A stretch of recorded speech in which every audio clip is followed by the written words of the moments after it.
বন্ধুগণ দেখুন, এখানে 4-5 দিন আগেই মাটি এনে ট্রাইকোডার্মা ভিরিড মিশিয়ে এটাকে একটু ছড়িয়ে রেখেছিলাম।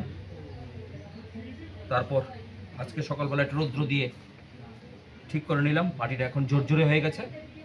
তবে আমাদের এখানে বেলে দোআঁশ মাটি নেই, আমাদের এখানে বেলে দোআঁশ মাটি পাওয়া যায় না। আমাদের মাটির মধ্যেই বালুর পরিমাণটা বেশি একটু, তার জন্য আলাদা করে বালু মিশালাম না। এটা কোকোপিটটাকে 2 দিন আগে ভিজিয়ে রেখেছিলাম, এখন সকালবেলা রৌদ্রের মধ্যে ছড়িয়ে দিয়েছি। কলকাতার ইন্ডিয়ান নার্সারি থেকে চারাগুলি এনেছিলাম, 5-6 দিন আগে চারাগুলি ছিল রেলে করে। তারপরে এগুলিকে একটা ছায়াযুক্ত জায়গায় রেখে দিয়েছিলাম রেস্টের জন্য। এনেই প্রথমে আমি একটু সেপ ফাঙ্গিসাইড স্প্রে করে দিয়েছিলাম গাছগুলির মধ্যে। দেখুন অল্প অল্প ফাঙ্গিসাইডের দেখা যাচ্ছে। এই পটগুলি আগে থেকে ছিল আমার কাছে, এইগুলির মধ্যেও আমি একটু সেফের জল দিয়ে স্প্রে করে রেখেছিলাম রোদ্রের মধ্যে। এখন মোটামুটি সব ঠিক আছে। এখন আমি সবগুলিকে কোটিং করছি, একটু দেখুন আপনারা কিভাবে আমি কোটিং করছি। এটা একটা আমার পরিচিত বিশ্বস্ত জায়গা থেকে আনা ভার্মি কম্পোস্ট। তাদের ভার্মি কম্পোস্টের দামটা একটু বেশি, কিন্তু কম্পোস্টটা অসম্ভব ভালো। আমার নিজের সামনেই পেট থেকে তুলে তারা বিক্রি করে, রেটটা তাদের একটু বেশি, 20 টাকা পার কেজি রাখে। আর এইটা এনেছিলাম আগরতলার রামকৃষ্ণ ফার্টিলাইজারের দোকান থেকে, কাশারিপট্টি। কিন্তু তাদের এই কম্পোস্ট সারটা আমার কাছে ততটা মনোপুত হয়নি। আমি এখানে 10টা গাছ লাগাবো, একটু বেশি করে নিয়ে নিলাম, কারণ আমার আরও কিছু চারা আসবে। সবটা মাটি আমি রেডি করে কোকোপিট সহকারে মিশিয়ে একবারে রেখে দেব। পরবর্তী সময়ে যখন ওই চারাগুলি আসবে তখন ওইগুলির জন্য আমাকে আর নতুন করে মিশাতে হবে না।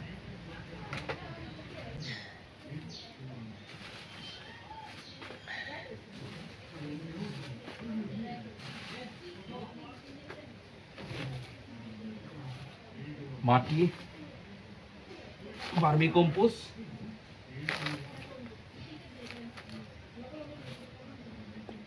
তার সঙ্গে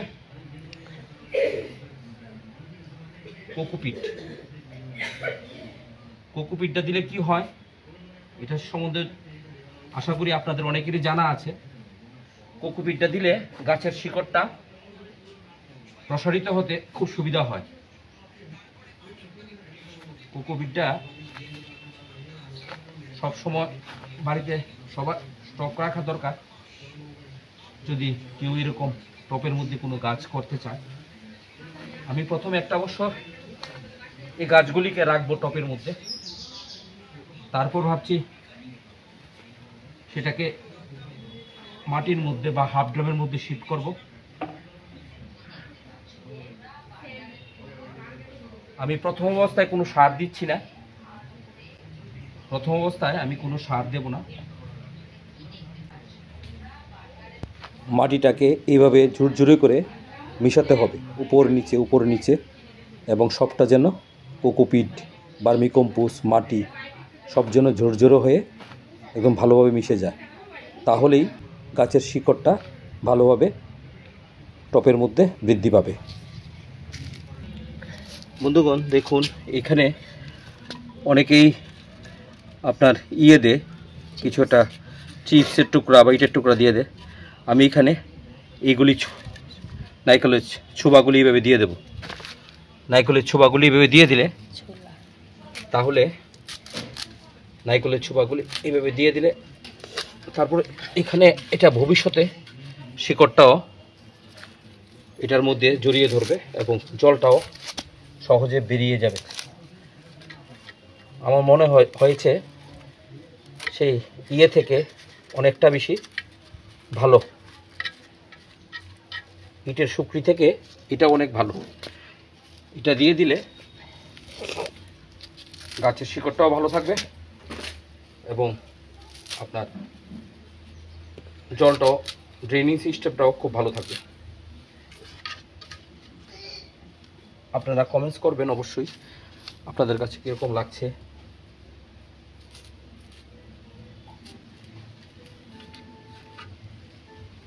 এগুলিকেও আমি একদিন রোদ্রে দিয়ে রেখেছিলাম,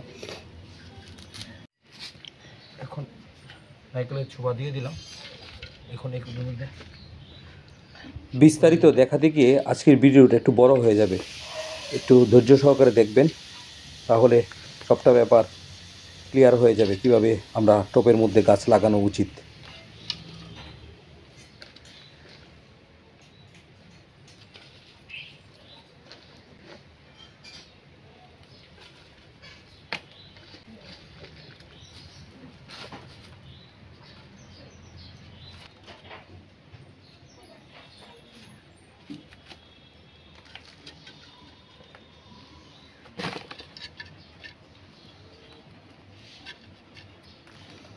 সবগুলির মধ্যে দিয়ে দিলাম। এখন হলো এগুলিকে খোলার পালা।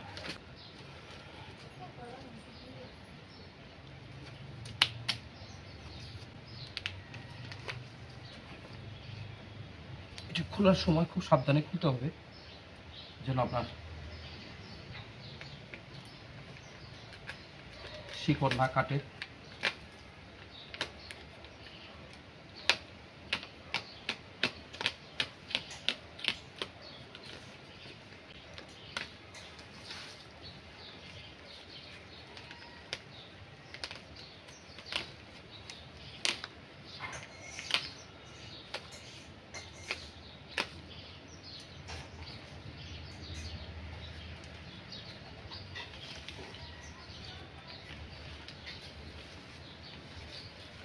দেখুন বন্ধুগণ, এখানে শিকড়টা কিভাবে এটাকে জড়িয়ে ধরেছে। এটা হলো ডেইজি, সেই বিখ্যাত ডেইজি।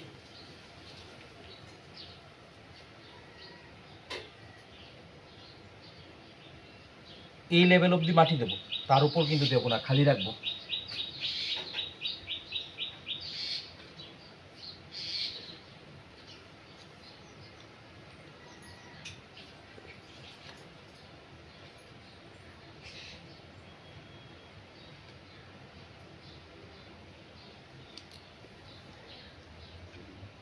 তারপর এইভাবে কিনারটা এভাবে চেপে দেবে, দিয়ে দেখুন এইভাবে চেপে দিবে, একদম টাইট করে দেবেন যাতে চেপে থাকে, যাতে বাতাস না থাকে ভিতরে। বাতাস থাকলেই ফাঙ্গাস আসার আশঙ্কা থাকে। তারপর যতটুকু লাগে দিয়ে দিই সমান করে।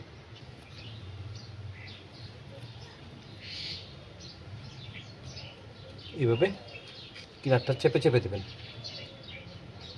কিন্তু এই যে দেখতে পাচ্ছেন আপনারা, এই যে লেভেলটা, এটার উপরে যেন না যায়, এটার লেভেলে যেন থাকে। বাস হয়ে গেল একটা কমপ্লিট। এভাবে বাকি 9টা করব এখন। ঠিক আছে, এটা হলো ভ্যালেন্সিয়া ওনিন্ডা, এটাও খুব ভালো জাত, খুবই একটা ভালো জাত ভ্যালেন্সিয়া ওনিন্ডা।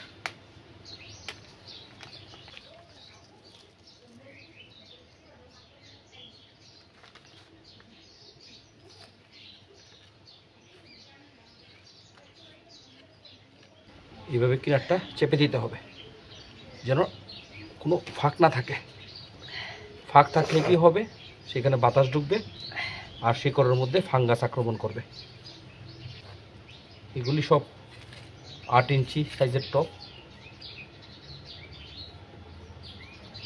প্রথমে এরকম ছোট টবের মধ্যে লাগাতে হয় চারা এনে। প্রথমে আপনারা বড় টবে লাগাবেন না, তাহলে গাছ মারা যাওয়ার থাকবে, সম্ভাবনা থাকবে। প্রথমে আপনারা এরকম ছোট টবে লাগিয়ে নেবেন। তারপর যখন গাছটা 1 বছর পরে অনেকটা বড় হবে, তারপর আপনারা চাইলে বড় ড্রামে বা জিও ব্যাগে বা বড় বালতির মধ্যে বা মাটির মধ্যে শিফট করতে পারেন। এটা হলো মিশরীয় মালটা, খুবই ভালো প্রজাতির একটা মালটা, সবাই জানি আমরা মিশরীয় মালটা। এটারও দেখুন শিকড়গুলি কি সুন্দর এসছে। এটার তো এত মিষ্টতা, এটার সবাই জানি আমরা। মিষ্টতার জন্য এই গাছ মিশরীয় মালটা বিখ্যাত প্রজাতির একটা মালটা গাছ। স্টপ করব। এটার নাম কি? এটার নাম হলো আফ্রিকান ইয়েলো টু মালটা। আফ্রিকান ইয়েলো টু মালটা এটা যখন পাকে একদম হলুদ কালার হয়ে যায়, একদম হলুদ কমলার মতো, এবং এটাও খুব ভালো জাত।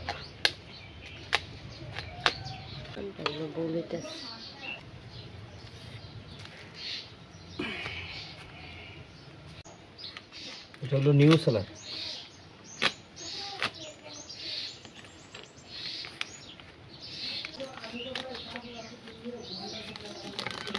খোলার সময় খুব ভালো করে খুলতে হবে সাবধানে, যাতে শিকড় না কাটে। এটার মধ্যে দেখুন শিকড় আসছে। চারাটা টপে বসানোর সময় দেখবেন যেন সোজা থাকে, মাঝ বরাবর যেন বয়।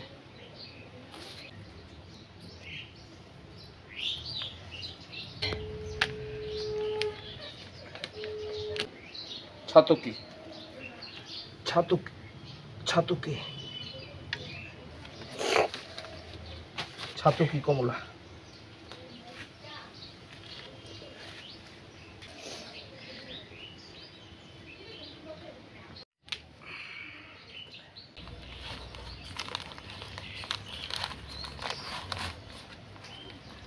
এই দেখুন এটার মধ্যে কি সুন্দর রুটগুলি এসছে, রুটগুলি দেখা যায়।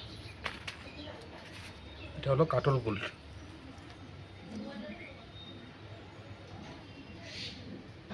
কাটল গোল্ড ভালো ভ্যারাইটি।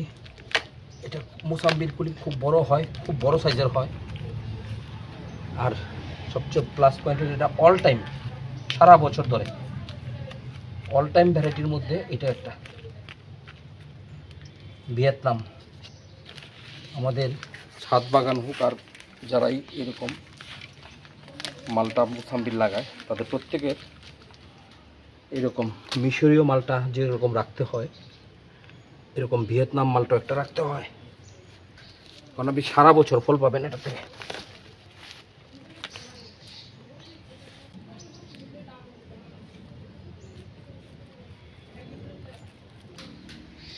সুইট ম্যান্ডারিন, এটা হলো বিখ্যাত সেই সুইট ম্যান্ডারিন।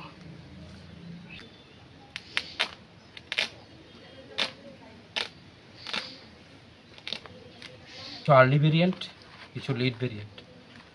আর্লি ভেরিয়েন্ট মানে আপনার অক্টোবর মাস নভেম্বর মাসের মধ্যে হারভেস্ট শুরু হয়ে যাবে, আবার কিছু একদম জানুয়ারি মাস অবধি আপনি হারভেস্ট করতে পারবেন।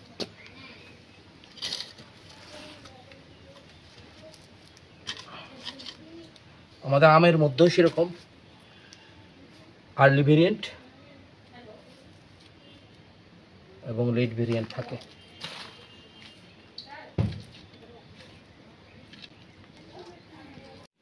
এই চারাটা করলে শেষ। এটা কি নাম? কারাকারা। কারাকারা ওটা খুব ভালো প্রজাতির, খুব ভালো প্রজাতির। আর শুধু দুইটা চারা আনার বাকি আছে, এফোরার ম্যান্ডারি আর গোল্ডেন মুসাম্বির। গোল্ডেন মুসাম্বির আর এফোরার ম্যান্ডারি, এই দুইটা চারা আনলে বাস আমার মালটা মুসাম্বির আপাতত। আনলে তো অনেক কিছু আনা যায়, দার্জিলিং কমলা আছে, পাকিস্তানি কমলা আছে, পাঞ্জাব কিন্নু আছে, যেগুলি বললাম খুবই ভালো। কিন্তু অ্যাকচুয়ালি আমাদের এই আগরতলা ত্রিপুরাতে কলকাতা থেকে চারা আনাটা একটা সমস্যাদায়ক কাজ, ভীষণই কষ্ট। সবাই অনলাইন রেলে পাঠাতে চায় না, কুরিয়ারে চায়। কুরিয়ারে আনলে চারা নষ্ট হয়ে যায়, অনেক দিন থাকে কুরিয়ারের মধ্যে। কিন্তু রেলে আসলে সেটা 36 ঘন্টা বা 48 ঘন্টার মধ্যে চলে আসে। রুটগুলি দেখা যাচ্ছে।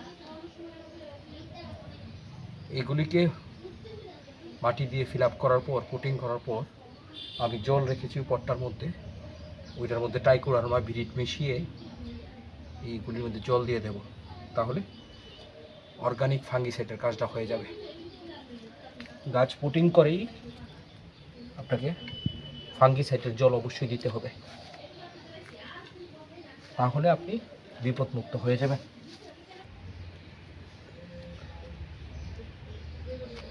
তারপরে কিনারটা এভাবে চেপে দেবেন। এই হচ্ছে ট্রাইকোডার্মা ভিরিড প্যাকেট। এই ট্রাইকোডার্মা ভিরিড, এই দেখুন। আজকের ভিডিও বন্ধুগণ, আপনাদের কাছে যদি ভালো লাগে আজকের ভিডিওটা, আপনারা একটা লাইক দেবেন, শেয়ার করবেন এবং সাবস্ক্রাইব করে আমাদের পাশে থাকবেন।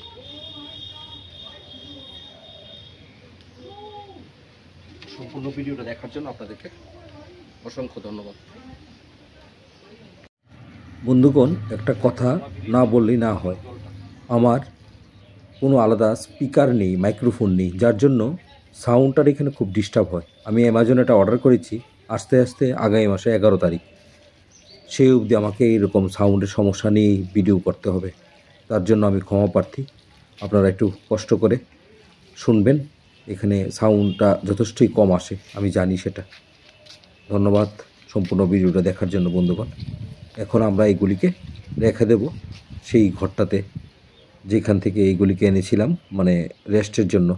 10-15 দিন পরে যখন এইগুলি শিকড় সেট হয়ে যায় মাটির সাথে, তখন রোদ্রে নিয়ে আসবো।